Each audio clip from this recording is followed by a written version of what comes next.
এরকম বয়ান আপনারা আরো শুনবেন, 2 ঘন্টা করলেও আপনারা উঠবেন না, ঠিক না? জানি। ও জিবরাইল, আবু লাহাব আমার বন্ধুকে আঘাত করেছে, আমার বন্ধু ক্ষমা করে দিতে পারে, কিন্তু আমি আল্লাহ রাব্বুল আলামিন আবু লাহাবরে ক্ষমা করব না। সাথে সাথে জিবরাইলকে দিয়ে আল্লাহ পূর্ণাঙ্গ একটি সূরা পাঠিয়ে দিলেন, কি তাব্বাত ইয়াদা আবি লাহাবি ওয়া তাব। আল্লাহর কসম, আল্লাহ কয় আমি আল্লাহর ইজ্জতের কসম, ওই মুনাফিকরে আমি আল্লাহ ক্ষমা করব না। ঠিক।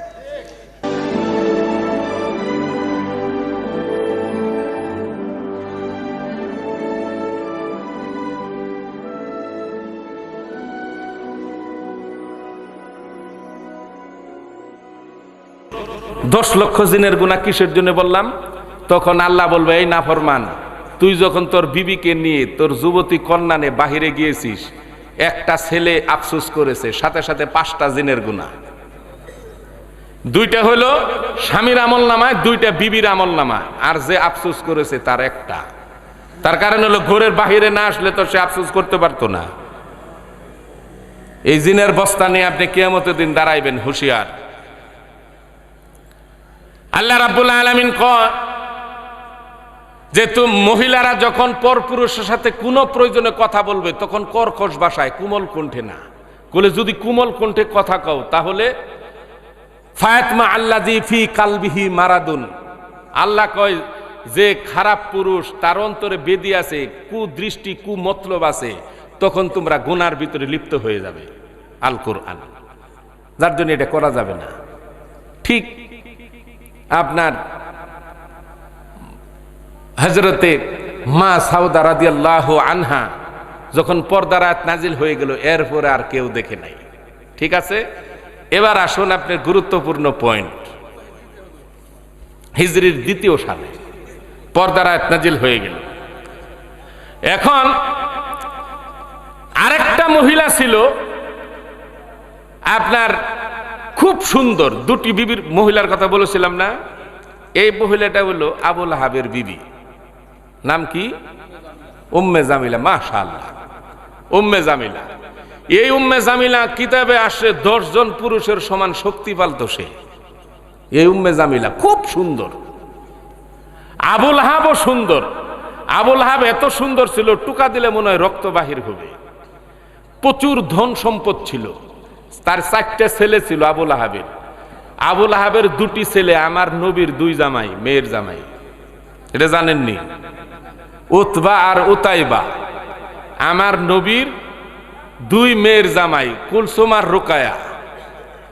এই যে 2টি মেয়ের জামাই, নবীর নবুয়তের পরেও তারা জামাই ছিল, কিন্তু নবীজি সেজদায় পড়ে আল্লাহর কাছে কান্নাকাটি করতেন, আল্লাহ গো, তুমি আবু লাহাবের 2 সন্তানকে হেদায়েত দান করো, তা নাহলে আমার মেয়েকে তুমি ফেরত দাও। কেমনে ফেরত দিবে আল্লাহ তুমি ভালো জানো, কারণ কাফেরের ঘরে আমার মেয়ে থাকবে, এটা তো হয় না।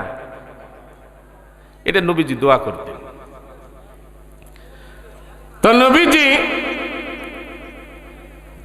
উতবা আর উতাইবা মেয়ের জামাই নবীজির সাথে কোনোদিন বেয়াদবি করে নাই আগে, কিন্তু বেয়াদবি কখন করলো? আবু জেহেলকে নবীজি কালেমার দাওয়াত দিয়েছিলেন কতবার? 6000 বার। কতবার? 6000 বার নবীজি আবু জেহেলরে কালেমার দাওয়াত দিয়েছিলেন। যেই দিন লাস্ট কালেমার দাওয়াত দেয় নবীজি আবু জেহেলকে, মক্কায় মুষলধারে বৃষ্টি হচ্ছে। তো কোরআনুল কারীম আল্লাহ ঘোষণা করেছেন, ওয়ানাজ্জালনা মিনাস সামাই মাআম মুবারাকান, আকাশ থেকে বরকতময় কল্যাণকর পানি বর্ষিত হয় তোমাদের জন্য। নবীজি বৃষ্টির ভিতর ভিজে ভাবলেন, আল্লাহর রহমত পড়তেছে, আবু জেহেলের মনটা বুঝি নরম, এখন আমি যাই। হাই রে দয়াল নবী, মায়ার নবী। বৃষ্টির ভিতর ভিজে আবু জেহেলের বাড়িতে গিয়ে উপস্থিত, যাই নক করছে, চাচা আছেন? কে? কলে আমি মুহাম্মদ সাল্লাল্লাহু আলাইহি সাল্লাম। ঘরের দরজা খুলে বাহিরে আছে, বৃষ্টির ভিতর ভিজে তুমি কি চাও? কলে ভাবলাম চাচা আল্লাহর রহমত পড়তেছে, আপনার মনটা বুঝি নরম, দাওয়াত নিয়ে আসছিলাম কোরআনের। আবু জেহেল নবীজিকে সেই দিন খুব খারাপ ভাষায় কিছু গালি দিয়েছিল। নবীজিকে অপমানজনক কথা বলে দরজার খিল লাগাই দিছে যে তোর চেহারা যেন আমার আর আল্লাহ না দেখায়, নাউজুবিল্লাহ। নবীজি সেই দিন লাস্ট আফসোস করে আকাশের দিক তাকায় বলেছিল, আবু জেহেল তোর কাছে আমি আর আসবো না, তোর হেদায়েত বন্ধ। আবু লাহাবের কাছে নবীজি কতবার গিয়েছিলেন? আবু লাহাবের কাছে নবীজি কোরআনের দাওয়াত নিয়ে গিয়েছিলেন 5685 বার। কতবার? 5685 বার নিয়ে গিয়েছিলেন। লাস্ট যেই দিন আবু লাহাবের বাড়িতে যায় নবীজি, আবু লাহাব ঘুরে ঢুকতেছে, আমার নবী ডাক দিলেন, চাচা একটু কথা বলতাম। ফেরত আসছে, বলো। কোলে, চাচা আল্লাহ তাআলা আপনাকে চেহারা দিয়েছে, সন্তান দিয়েছে, ধন সম্পদ দিয়েছে, দুনিয়ার বাদশা আপনি। আপনি যদি কোরআনের দাওয়াতটা খালি গ্রহণ করেন তাহলে দুনিয়ারও আপনি বাদশা, আখেরাতেও আল্লাহ আপনাকে বাদশা বানাই দিবে। আবু লাহাব কয়, তুমি এই কথাটা আবার বলো তো। নবীজি দ্বিতীয়বার বললেন। আবু লাহাব কয়, তুমি একটু দাঁড়াও, আমি ঘরের ভেতর থেকে আসি। তা আমার নবীর মন খুশি যে চাচা বুঝি চাচির সাথে পরামর্শ করতে গেল, একসাথে আজকে কালেমা গ্রহণ করবে। এডি ধারণা, ভালো মানুষের ভালো ধারণা। ওই যে আপনারা শুনেছেন এক চুর আর তাহাজ্জুদকারী উযু করতে গেল, ওটা তো শুনছেনই আপনারা। ভালো মানুষের ভালো ধারণা। নবীজি অপেক্ষা করতেছেন খুশমেজাজ। আবু লাহাব গিয়ে উম্মে জামিলারে কয়, কইলে তোমার বাইসতে আইছে। কইলে কি কয়, কি লেগে আইছে? কইলে কোরআন যদি গ্রহণ করি তাহলে আখেরাতেরও বলে বাদশা হয়ে যাবে। তো উম্মে জামিল একটা খারাপ ভাষা বলে, ওইটা আমার মুখেও আসবে না। খারাপ ভাষা বলে বললো, ওরে এখনো আস্থা রাখছো, পাথর মেরে তারাই দাও এখান থেকে, ওর মুখ যেন আর না দেখি আমরা, নাউজুবিল্লাহ।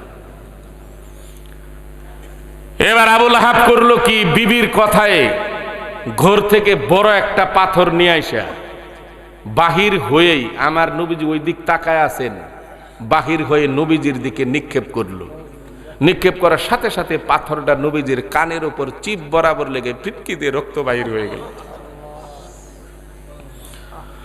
আল্লাহর নবী একটা চিৎকার মেরে নবীজি ক্ষতস্থানটা ধরে নবীজি কাঁদতে কাঁদতে ঘরের ভেতরে চলে গেলেন। চাচা, আমি আপনার ভাতিজা হইয়া কেমন করে আপনি পাথর মারতে পারলেন?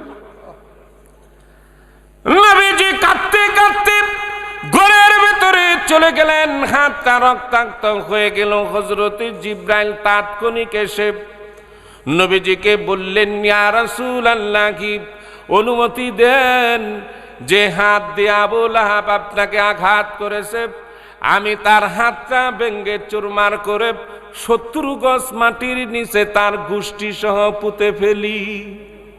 আপনি অনুমতি দিন। নবীজি বললেন, জিবরাইল তুমি কিছুই করবে না, আবু লাহাব বুঝে নাই, সে না বুঝে মেরেছে। আমি কে যদি বুঝতো জানতো তাহলে এই পাথর আমাকে মারতো। তুমি কিছুই করবে না, জিবরাইল তুমি চলে যাও। জিবরাইল চলে গেলেন। সংবাদ পৌঁছে গেল আবু বকরের কাছে। হযরত আবু বকর সিদ্দিক কাঁদতে কাঁদতে নবীজির সামনে এসে দেখে হযরত আবু বকর চোখের পানি রাখতে পারলেন না। নবীজির ক্ষতস্থান পরিষ্কার করে দিলেন, ঔষধ লাগাই দিলেন। আর আবু বকর নবীজিকে ডেকে বলে, ইয়া রাসূলুল্লাহ, কি আবু লাহাব আপনাকে আঘাত করেছে, আপনি অনুমতি দেন। আবু লাহাবের প্রতিশোধ না নিয়ে আমি আবু বকর ক্ষান্ত হব না। নবীজি বললেন, আবু বকর তুমি কিছুই করবে না, আবু লাহাব আমাকে মেরেছে, সে না বুঝে মেরেছে। হযরত আবু বকর নবীজির সামনে বসে পড়লেন। আল্লাহ রাব্বুল আলামিন হযরত জিবরাইলকে ডেকে বলে, জিবরাইল গো, আমার বন্ধু দয়ার সাগর, মায়ার সাগর, আবু লাহাব আমার বন্ধুকে আঘাত করেছে, আমার বন্ধু ক্ষমা করে দিয়েছে, কিন্তু আমি আল্লাহ রাব্বুল আলামিন আবু লাহাবরে ক্ষমা করব না। আপনি দেখবেন, আপনি জীবনে বহু নামাজ ছুটে গেছে পিছনে, এখন ছুটে না। বহু রোজা আপনি রাখতে পারেন নাই, ইচ্ছা অনিচ্ছায় ভেঙে ফেলেছেন। আপনি স্কুল কলেজে ইউনিভার্সিটিতে পড়তেন, নামাজের প্রতি তেমন আপনার গুরুত্ব ছিল না, কিন্তু এখন বোঝার পরে এখন নামাজ কাজা যায় না। ওলামায়ে কেরাম ব্যতীত কেউ বুকে হাত দিয়ে বলতে পারবেন না যে আমার এক ওয়াক্ত নামাজ কাজা যায় নাই, ঠিক না? এই যে নামাজ ছুটে গেছে, রোজা ছুটে গেছে, আপনি যদি তওবা করেন আল্লাহর দরবারে যে আল্লাহ যতদিন জীবন আছে এক ওয়াক্ত নামাজ আর কাজা করব না, ফরজ নামাজ ফরজ রোজা, পিছনের গুলি আল্লাহ আমারে মাফ করে দাও, ক্ষমাযোগ্য, আল্লাহ ইচ্ছা করলে আপনাকে ক্ষমা করে দিবে, এটা অপশন আছে। কিন্তু নবীর নামে ব্যঙ্গ করেছেন, নবীর নামে কুৎসা রটাইছেন, নবীকে কষ্ট দিয়ে